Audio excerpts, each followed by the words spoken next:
As I promised, long division with polynomials is coming back. Okay, so in this case, I'm asked to divide this by this. Okay, well, I could use long division and recall how to do that, but the reality really is, with this one in particular, I could probably just divide it all by x squared, which would mean I'd need to take 3x to the 6th divided by x squared. And I'd need to take 2x to the 4th divided by x squared. And I'd need to take 10x squared divided by x squared, because each term needs to divide by x squared, leaving me with 3x to the 4th minus 2x squared plus 10. Okay, I'm just simply using what I recall about subtracting exponents when you're dividing with like bases. Well, remember long division. If I asked you to take 324 divided by 5, you'd say, 5 goes into 3? Nope. 5 goes into 32 6 times, and 6 times 5 is 30. Then I would subtract and bring down my remainder and do it over again. Now, my remainder, when I was little in 3rd grade or 4th grade when I started division, I'd write 64 remainder 4. But eventually, I may have started to do decimals, but maybe I would have written my remainder over what I was dividing by. We're going to use long division to factor this guy completely. So we've got 6x cubed minus 19x squared plus 16x minus 4. And I'm going to use long division of x minus 2. A reminder on long division of polynomials. I want to get the same thing down here that I had up here. So I want to have a 6x cubed here. So I stop and say, what do I need to multiply x by to get 6x cubed? That's 6x squared. 6x squared times x would be 6x cubed. And then I'll remember that not only do I need to multiply here, but I also need to multiply it there. So that would give me minus 12x squared. Now, I'll remind myself that I need to subtract everything here. 6x cubed minus 6x cubed is 0, and that makes us happy, because that's what was supposed to happen. Negative 19x squared minus a minus 12x squared is negative 7x squared. Minus a minus is going to make that positive. 19x squared plus 12x is negative 7x squared. Now, just like in 3rd grade, I'll bring down that next term. And again, I want to have minus 7x squared. So what do I need to multiply x by? A negative 7. A negative 7x. So negative 7 times x will give me negative 7x squared, and then plus 14x. Negative 7x times negative 2. I'll remember I'm subtracting. I have nothing left here. 16x minus 14x is 2x. Bring down that negative 4. I want to have a 2x here, so it looks like I need to multiply by a 2. And so I have 2 times x. Yep, that's 2x. And 2 times negative 2. Oh, I have negative 4. Don't forget to subtract everything. And look, I have a 0 remainder. Well, I'm supposed to use long division to factor completely. So far, hopefully you've got this all down. Pause it, because I need to erase this to make some working room. Well, fact of the matter is, I'm not quite factored completely. It is true that x minus 2 times 6x squared minus 7x plus 2. This times this does equal that, but it's not factored completely because I'm pretty sure I can factor this further. I'm having a hard time thinking of, do I need to put a 6 here or and a 1 here or a 3 and a 2? So I'm just going to remind you of the box method that I taught you last year, where we put that first term in the upper right box, the 2 down in the bottom right box. I know eventually I'm going to have an x here and I'm going to have an x here. I'm going to step outside my box and I'm going to multiply my leading coefficient times my constant term. My leading coefficient is 6. My constant term is 2. And that gives me 12. Now I'm looking for two numbers that multiply to 12 but add to, oh, the one thing I haven't used yet, negative 7. All right, positive 12, negative 7. I'm a little brain tired right now, so I'm just going to start with 1 and 12. Nope. 2 and 6. Nope. 3 and 4. Bingo! If I had negative 3 and negative 4, negative 3 times negative 4 is positive 12. And negative 3 plus negative 4 is negative 7. So I'm going to put those two numbers that I found, they become the coefficients on x. I look across the top row, take out my biggest factor. That's a 3x. Then I stop and say 3x times what gives me 6x squared? It's a 2x.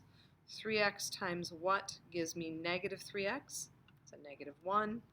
2x times negative 2 gives me negative 4x. Then I can check. Negative 1 times negative 2, does that negative give me positive 2? Yep. So there's my solutions. 3x minus 2 and 2x minus 1. Now I am factored completely. Okay, try this one again. Okay, why don't you go ahead and do your long division and divide that out and see what you've got left. Okay, x to the fourth minus 10x squared minus 2x plus 4, all divided by x plus 3. Hopefully,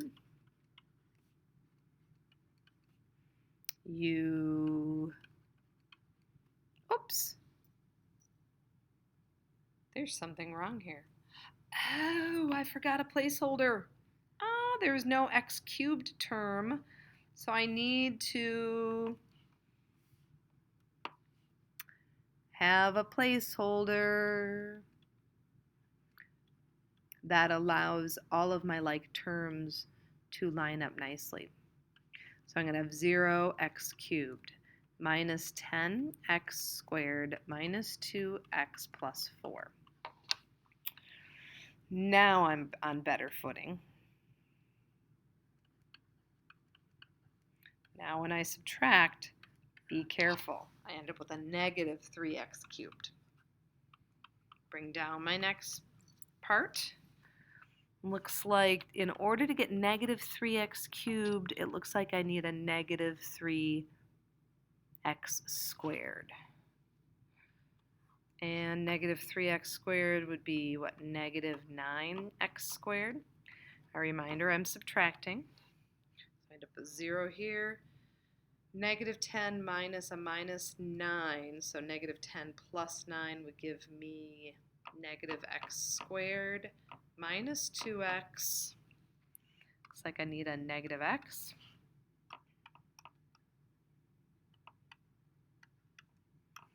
Well, looks like I'm left with a positive x plus 4.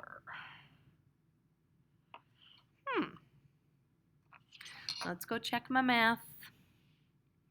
Negative 3x squared. And I brought down the negative 10. So I needed a negative 3x squared, and that was a negative 9.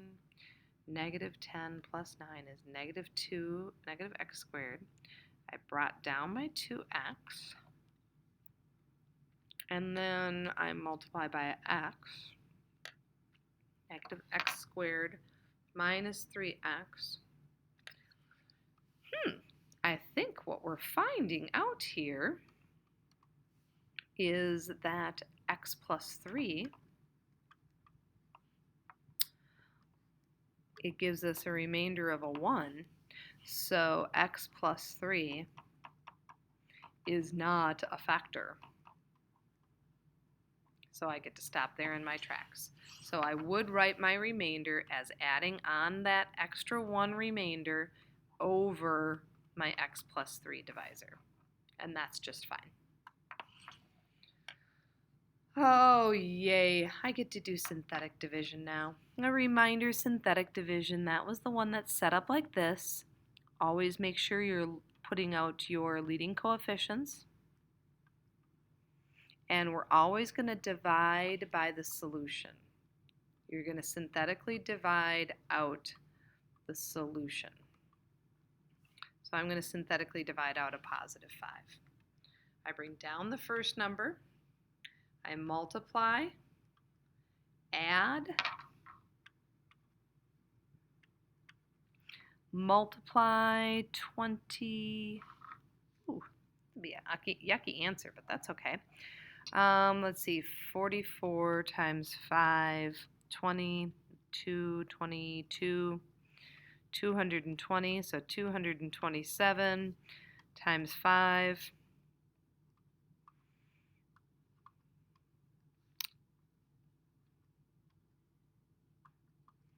Whoa, I've got quite the remainder here, but that's all right. Negative 6 plus that will give me 1,129 remainder. My solution is 5x squared plus 44x plus 227 plus 1129 over x minus 5 for my remainder. A reminder, if I started with x cubed and I divided out a solution, that means that this is going to be the coefficient on 1 degree less. So this is my coefficient on x squared, that's my coefficient on x, that's my coefficient, or my constant term. Let's see if this next one's going to turn out a little bit better. Looks like here I'm going to need to have a 1 for my there. I don't have any x squareds, nor any x, but then I've got my constant term of negative 1. I'm going to divide by my solution, which is 1.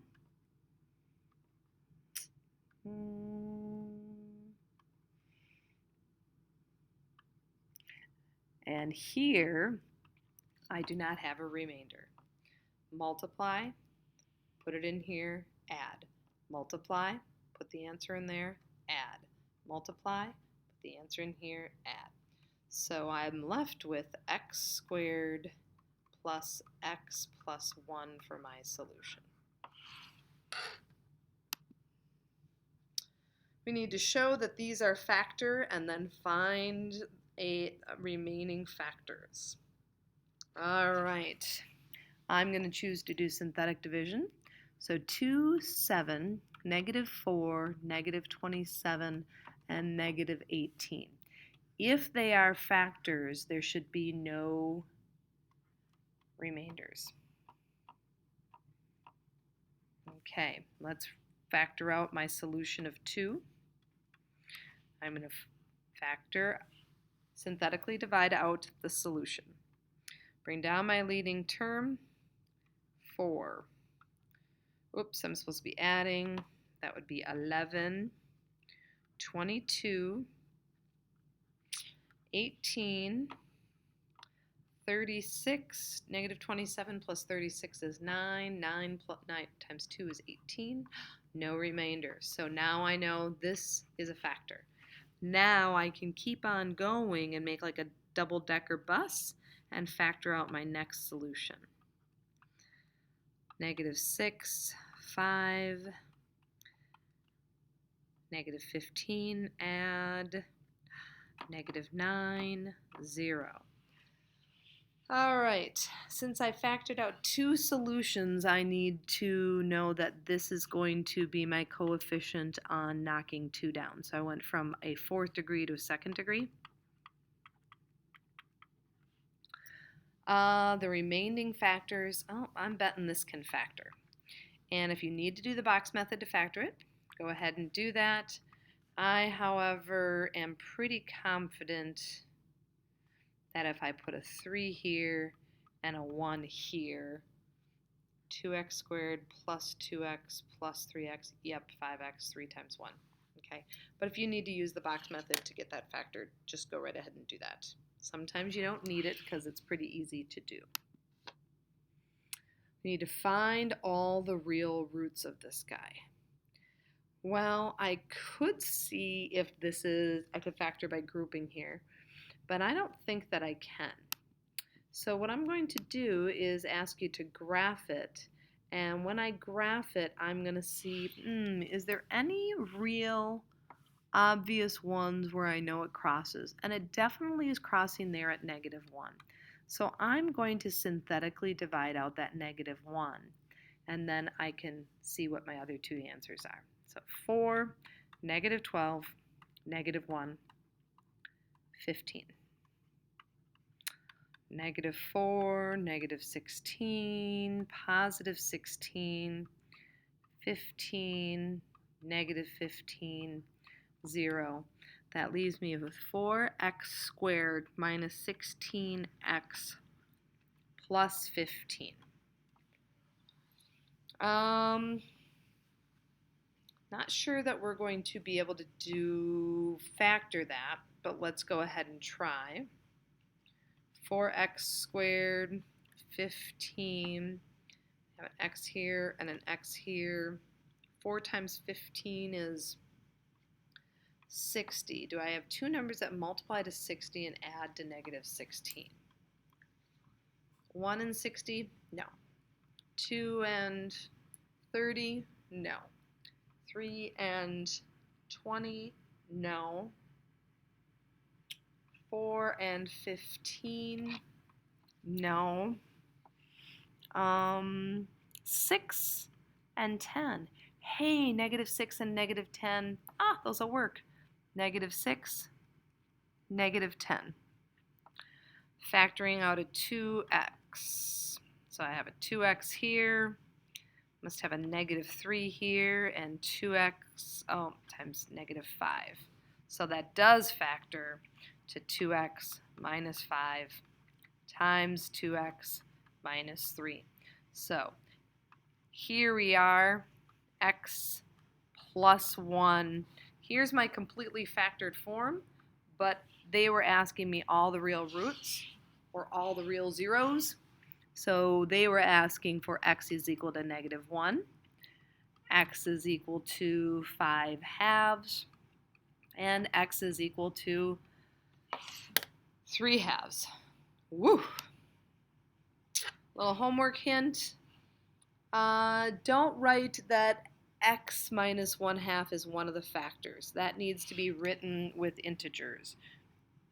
This is not how we write it. We're going to write that as swinging that 2 up, 2x minus 1. Sorry, 2. Okay, we're going to write that as 2x minus 1. That would give us 1/2 for a solution. Okay, and same with number 55.